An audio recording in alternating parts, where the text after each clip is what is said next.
잔금 해제 시간입니다. 예견했던 부분임에도 불구하고 배당락일 오늘 효과가 좀 더 강한 것 같습니다. 코스피가 2% 이상, 코스닥도 1% 이상 낙폭 키워나가고 있고요. 양지수 도합해서 800개 정도의 종목을 제외하고 모두가 빠지고 있습니다.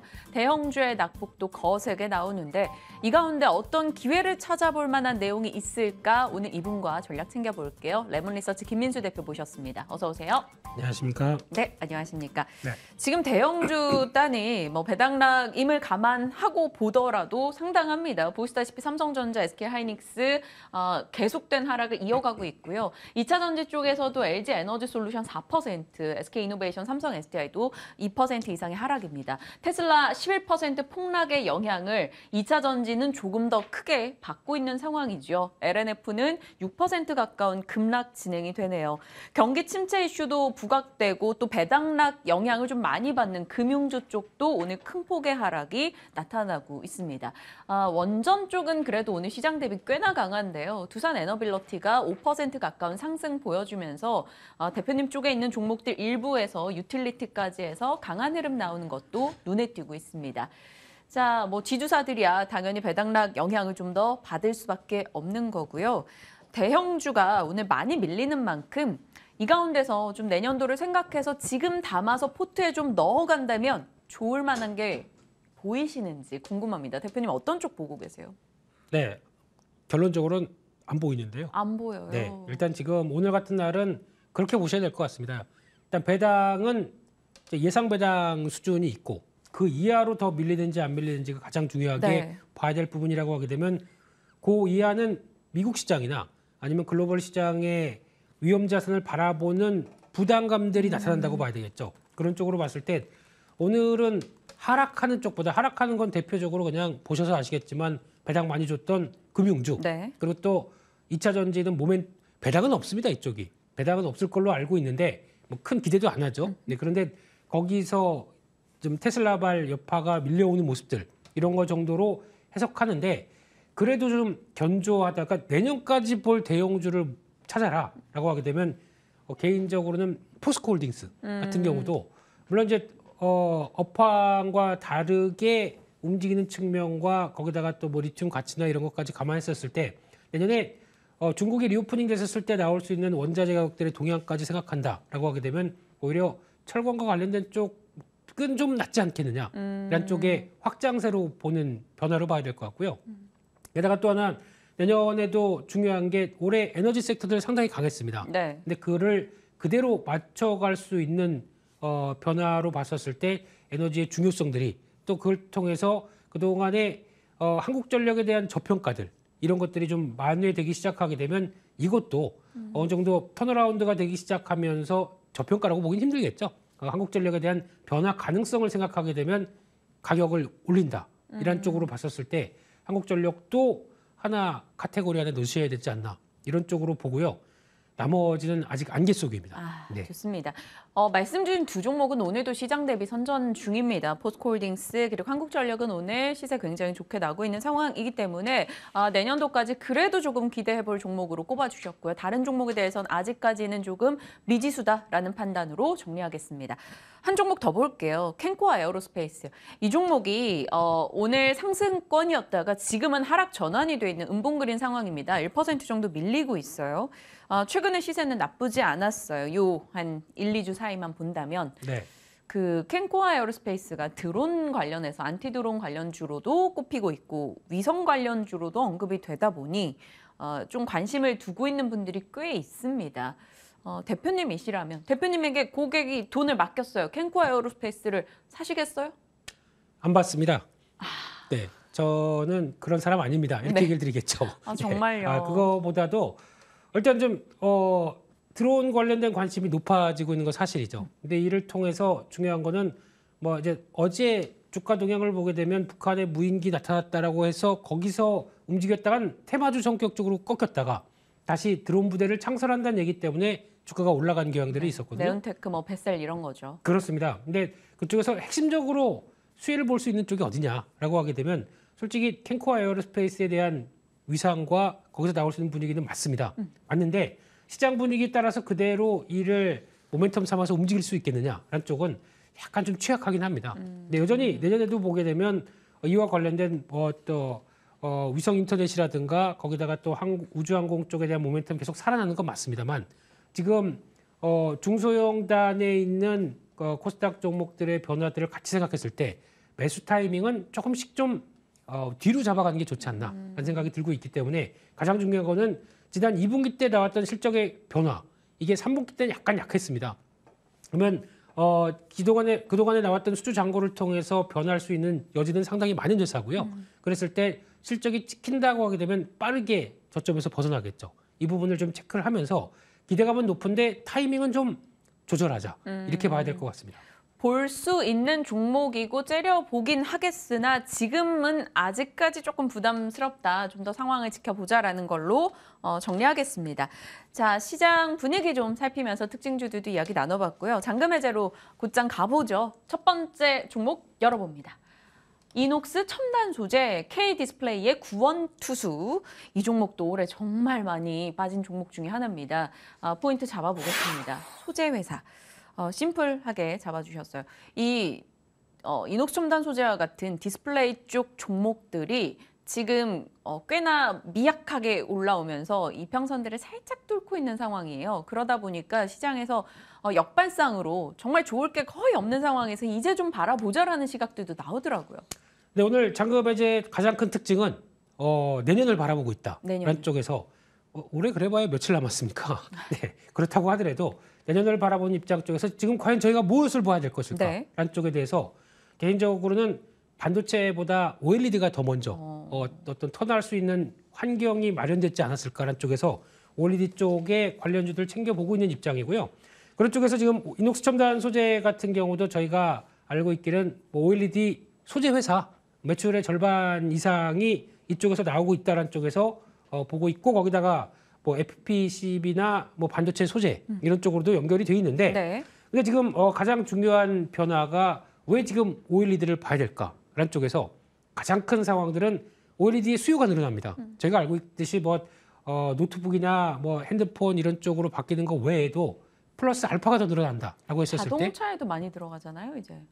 그쵸 원고 있는데 그걸 미리 말씀하시면 눈치가 없었습니다. 좋습니다. 네. 예, 우리 앵커님의 뛰어난 인사이트라고 생각하고 있고요. 네, 그런 쪽에서 확장되는 개점이 나오는데 OLED 쪽에서 가장 또 불안했던 요인 중에 하나가 중국이 쫓아온다. LCD 이후로 중국이 쫓아온다고 하는데 이번에 코로나 기간 동안에 못 쫓아오는. 그러니까 약간 좀 여러 가지 산업들이 가동이 안 되다 보니까 이때를 기회 삼아서 좀 악셀을 밟아야겠다라고 하게 되면 한국의 OLED 관련된 디스플레이의 진화도는 훨씬 더 빠르게 나간다라고 하게 되면 그에 따른 수혜가 아닐까라는 쪽으로 바라보고 있습니다. 네, 좋습니다. 첫 번째 이녹스 첨단 소재를 지금 꼽은 이유에 대해서 좀 얘기를 해주셨고 어떤 일을 하는지도 좀 워낙 다들 아시는 종목입니다만 짚어주셨어요. 두 번째 키워드는 업황 부진입니다. 뭐 살펴주신 대로 사실 정말 좋은 업황은 아니었어요. 그런데 말씀 주신 대로 OLED 이 적용처가 다양해진다라는 모멘텀 하나로 여지껏 끌고 왔단 말이죠. 그렇습니다. 그래서 지금 OLED를 바라보는 입장 쪽에서 저희가 보통 얘기하는 모바일 기기 쪽, 그리고 또 IT 쪽, 특히 TV 쪽. TV는 뭐 코로나19 때 바꿔서 이제 안 바꾼다. 그런 상황이다 보니까 OLED로 성장할 수 있는 여러 가지 전방에 대한 분위기는 많이 위축된 건 사실입니다. 그래서 그게 아마 지금 이녹스 첨단 소재 보여주는 실적은 떨어지는 건 아니거든요. 그렇다고 뭐 적자 전환 이런 상황도 아니고. 근데 하반기 때 나왔던 이런 전방 산업의 역할 때문에 약간 위축된 건 사실이고 그런 게 아마 4분기까지 영향을 미칠 것입니다. 근데 그게 과연 여기서 끝인가라고 보게 되는 게 가장 중요한 것 같고요. 그랬을 때 아마 이번에 2023 CES에서도 여러 가지 디스플레이 기술이 선보일 걸로 보여집니다. 이제는 4K는 그냥 당연한 거고 8K 이거 나오기 시작할 거고요. 게다가 디스플레이가 무선으로 나오기 시작합니다. 네. 이게 무슨 얘기냐면은 저희가 이제 식당에서 아니면 식당이 아니라 부엌이죠. 부엌에서 일하다가도 바로 이제 옆에서 터치할 수 있는 이런 디스플레이를 한번 보여줬던 게 이제 LG 쪽에서 한번 나왔었죠. 이런 움직임이 가능한 디스플레이 쪽으로서 나왔었을 때 이게 또 하나의 어떤 변화라고 봐야 될 것 같고 또 게이밍 쪽은 게이밍 모니터가 49인치짜리가 나왔대요. 네, 그게 OLED로 나온다고 합니다. 너무 사고 싶지만 아 또 진짜요? 예, 등짝 스매싱 당하죠. 네, 그렇기 때문에 아마 이번에 CES 쪽에서도 잘 지켜봐야 될 것 같고요. 게다가 이제 플렉서블 쪽도 OLED로 바뀔 수밖에 없겠죠. 이런 쪽에서 중화권 쪽에 성장이 좀 더 기대가 되는데 가장 중요하게 볼 것은 새로운 영역들. 그러니까 즉 AR, VR 기기가 보여줄 수 있는 새로운 쪽이 마이크로 LED라든가 네. 또 이제 나오는 올레도스죠. 예, 직접 앞에다가 OLED가 장착되다 보니까 훨씬 더 자연스러운 색을 미세하게 구현할 수 있다라는 쪽이 지금 삼성 쪽에서 파일럿과 함께 준비가 들어가고 있습니다. 이런 쪽의 변화가 앞으로 기대가 되고 있고요. LG 쪽에서도 OLED 계속 좀 업황은 부진하지만 챙겨가겠다라는 입장이죠. 네. 그래서 LG 디스플레이는 한 축을 삼은 게 차량용 디스플레이 쪽에 대해서 좀 더 끌어내겠다라고 하는 입장들이 이번에 밝혀진 만큼 그에 따라서는 결국에는 다 같이 뭐 어떤 흐름이 나오던 간에 성장하는 섹터가 있다 보니까 그에 따라서 플러스 알파로 연결될 수 있다는 부분들을 계속 관심 있게 봐야 될 걸로 보이고 있습니다. 네. 디지털 콕핏이라고 해가지고 차량에서 그 엔터테인먼트 활동을 할 수 있는 그 부분에도 OLED 탑재가 는다라는 얘기가 정말 많이 나왔었어요. 네, 그렇습니다. 그래서 그런 것 콕 찍는 거죠. 네, 그래서 이제 하게 되면은 이제 보통 요즘 자동차 같은 경우는 이제 디스플레이가 앞에 이렇게 쫙 펼쳐져 있죠. 네. 그래서 이번에 나온 그 시리즈 뭐 물론 호불호가 좀 있긴 하지만 그쪽에 디스플레이를 보게 되면 더 넓어졌습니다. 그래서 이런 쪽이 거기다가 또 이제 주행 정보가 앞으로 헤드업 디스플레이 같은 경우로 나오기 시작하고 이런 쪽으로 보게 되면 여러 가지 변화 요인들은 충분히 많은데 그를 또 이용할 수 있겠다라고 바라보고 있습니다. 네, 좋습니다. 그럼 다음 포인트 가겠습니다. 실적 전망은 사실 LG 디스플레이, 주성 엔지니어링, 덕상 네오룩스, 이녹 첨단 소재, OLED 뭐 디스플레이 쪽 보면 뭐 실적도 주가도 그렇게 막 기대되는 게 별로 없어요. 그러니까 봐야죠. 지금. 기대가 없을 때 보는 게 맞다고 봐야 될 것 같고요. 오늘 보니까 APS 홀딩스라는 회사가 주가가 상당히 강합니다. 네. 이 회사가 직접적으로 AR, VR 관련된 마이크로 LED 디스플레이를 만들었다. 그리고 그 관련된 FMM이라고 하는 장비 쪽도 우리 한다라고 하다 보니까 삼성 디스플레이 진출 소식 있잖아요. 그렇죠. 그래서 그와 함께 연결되는 대표적인 회사라고 네. 봐야 될 것 같거든요. 그런 쪽에서 나왔을 때 이게 시장에서 벌써 움직이고 있는 단계가 나오는데 조금 더 늦게 이제 확장되기 시작하게 되면 주가는 벌써 이제 움직이기 시작하겠죠. 이런 흐름들과 함께 아마 말씀드렸듯이 올해 실적은 하반기 부진할 것 같지만 이제 재고 조정 마무리되고 변화가 나온다라고 하게 되면 내년 한 2분기 정도부터는 다시 빠른 성장으로 가지 않겠느냐라는 쪽으로 바라보고 있고요. 그런 상황에서 지금 안 좋은 실적이라고 한다고 하더라도 지금 관점에서 영업이익 그래도 꾸준하게 200억대는 나오는 회사입니다. 그러면 이거를 계산해 봤을 때 올해 한 영업이익 1000억대는 나올 것 같고요. 내년에 레벨 흐름들이 300억대입니다. 그럼 이게 만약에 가산되기 시작하게 되면은 3, 40이 1200억대인데 내년도 성장은 하거든요. 근데 이 폭이 더 커질 수 있다는 쪽에 대해서 한번 무게를 삼을 수 있을 것 같고요. 그러면 시총이 6천억입니다. 너무 싼 거 아닌가요? 네, IT 쪽인데 어차피 반도체 디스플레이 안 좋아라는 흐름들 때문에 좀 위축된 부분들이 내년에는 바뀔 수 있겠다라는 쪽으로 바라보고 있습니다. 작년에 2만 원대에서 5만 7천 원까지 갔다가 그거 다 토해냈던 올해였습니다. 이녹스 첨단 소재 그런 가격 라인은 어떻게 설정할지 최근에 뭐 11월, 12월 시장 대비 선전에서 3만 1,800원 거래됩니다. 어느 정도 보세요? 뭐 그냥 이 정도 가격대 한 31,500원대 전후로 해서 이제 어렵게 올라온 만큼 네. 횡보가 상당히 길었죠. 그 변화가 레벨의 업으로 나오지 않나라는 쪽으로 이제 계속 바라보고 있고요. 이렇게 되면은 이제 다음 저항권이 주봉상에서 한 36,000원대 통과해야 될 지점이기 때문에 1차 목표가로 말씀드리고 싶고요. 손절가는 29,500원으로 말씀드리겠습니다. 네, 알겠습니다. 가격 라인 38,000원 기억하시고요. 손절 라인도 같이 지켜주시길 바랍니다. 첫 번째 이녹스 첨단 소재 지금 좋지 않았었기 때문에 봐야 한다라는 포인트 잡아봤습니다. 두 번째 종목은 지누스입니다. 저희 때 세대에선 진우현이 생각나는데 네. 네? 죄송합니다. 저희 예. 선을 긋겠습니다. 네. 예. 네. 지누스 현대백화점이 꽂힌 이유 포인트 잡자면 이 회사가 뭐 하는 회사인지부터 많이들 뭐 궁금해하실 것 같아요. 글로벌 매트리스 가구 기업입니다. K 매트리스 좀 K가 붙으면 한국 매트리스가 또 해외에서 인기예요. 네, 제가 포인트를 맞추는 거는 내년은 기본으로 돌아가자 이 생각이 듭니다. 기본으로 돌아가게 되면 뭐가 필요할까요?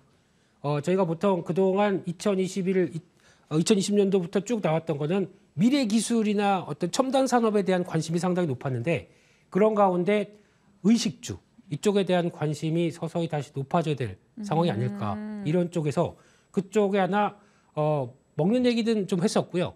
옷 얘기 의류 쪽도 많이 쌉니다. 근데 그 중에 하나 또 겹칠 수 있는 게 잠이 보약이라고 그러죠. 네.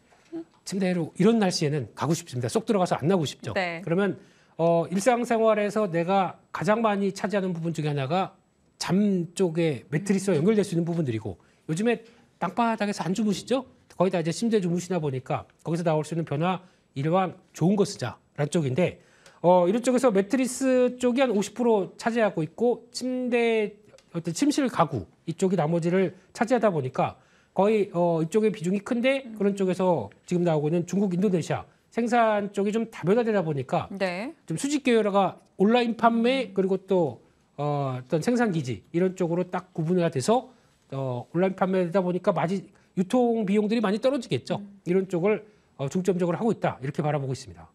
작년 기준으로 봐도 또 올해만 놓고 봐도 지누스가 많이 빠졌습니다. 그래서 그 하락의 이유를 좀 찾고 싶어요. 그래야 저희가 투자를 할지 말지 결정을 내릴 텐데 매트리스 만드는데 뭐 들어가는 재료들 생각한다면 원자재 부담이었을까요? 그렇죠. 원자재, 물류비 이런 것들 다 부담이었을 텐데 일단 고점 대비해서 올해 연봉 보면은 60% 빠졌습니다. 와. 네, 많이 하락했죠. 근데 그렇다고 해서 그러면은 이게 또 논리가 그거죠.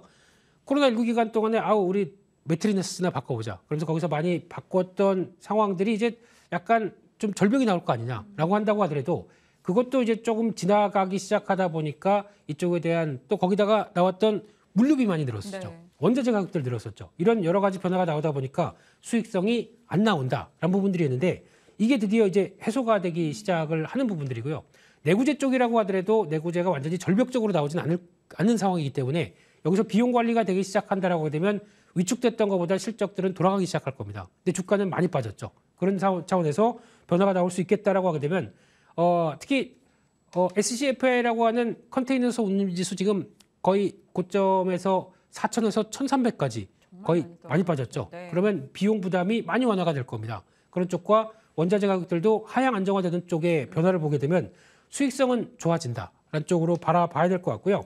그런 쪽에서 현대백화점이 인수를 했죠. 그러면 현대백화점 쪽에서 나오는 뭐 시너지 같은 경우도 조금 더 볼 수 있겠다라는 쪽에서 계속 이어가고 있는 매트리스가 집이 됐네요, 저긴요. 네. 그래서 혹시 가보셨나요? 저기 저 팝업 스토어에 한번 가봤어요. 그래서 도대체 뭔가 하고 좀 구경했던 기억이 있습니다. 네, 참 전시 잘했네요. 네, 그래서 미끄럼틀도 되는 매트리스의 효과, 네, 이런 것까지 봤을 때 일단은 생각했던 것보다 비용이 줄어든다. 여기에 포인트를 맞춰야 될 것 같습니다. 네, 좋습니다. 현대백화점 인수 시너지 기대된다. 사실 주요 고객사 중에 하나가 월마트나 아마존 등인데 그쪽에서도 재고가 좀 많이 해결되고 있다라는 증권사 보고서도 12월에 좀 있기도 했습니다. 자, 지누스 그러면 이제 앞으로를 기대해 본다면 이 정도 빠진 종목이면 턴어라운드라는 타이틀이 딱 달릴 만큼 실적에 대한 기대가 있어야지 살 것 같거든요. 네, 2분기, 3분기 실적 충격받았고요. 근데 이게 아마 4분기 때부터 이제 재고 조정 거의 마무리가 들어가다 보니까 4분기 때는 이제 회복이 되는 걸로 예상을 하고 있고요. 그렇게 되면은 올해 영업이익이 한 650억 정도 될 것 같은데 작년 대비해서는 11% 줍니다. 네. 적자 안 났습니다. 적자라는 것도 아닌데 주식이 한 60% 빠진 거거든요. 네, 이런 상황 쪽에서 내년 가게 되면 지금 2분기 때부터 2분기 이후부터 보게 되면 300억대 쪽으로 돌아가는 현상이 나오죠. 이렇게 되기 시작하게 되면 지금 영업이익 300억대로 다시 올라갔었을 때 나올 수 있는 변화 그러면 800억대에서 1000억대까지는 들어온다라고 이렇게 되는데 시총이 7천억대입니다. 그러면 생각보다 좀 많이 싸졌죠. 이런 상황 쪽에서 이에 변화가 나오기 시작하게 되면 과거에는 비싼 종목이 이제는 비용의 효과에 의해서 싸졌다라고 했을 때는 낙폭 과대를 좀 해소하기 시작하겠다라는 관점 쪽으로 무게를 두고 있습니다. 네, 그러면 가격 라인 빠르게 좀 결정을 해보죠. 얼마 정도까지 가야 이 종목이 좀 타당하게 받았다라고 생각하십니까? 네, 한 37,000원대 전후 정도쯤에서 들어가는 전략 나쁘지 않을 것 같고요. 네. 이렇게 나오기 시작하면 또 주봉상의 저항대가 한 43,000원대 정도가 있는데 여기를 돌파하는지 일단 또 보고 다음 전략 세워야 되겠죠. 그런 쪽 맞춰보셨으면 좋겠고요. 손절가는 34,000원으로 말씀드리겠습니다. 12월 동안 기관이 5일 빼고 계속 사고 있었습니다. 지누스 43,000원 일단 1차적으로 보고 추가적인 전략 세워가겠습니다. 이녹스 첨단 소재, 지누스 오늘 두 종목 이야기 다뤄봤네요. 대표님 고맙습니다. 감사합니다.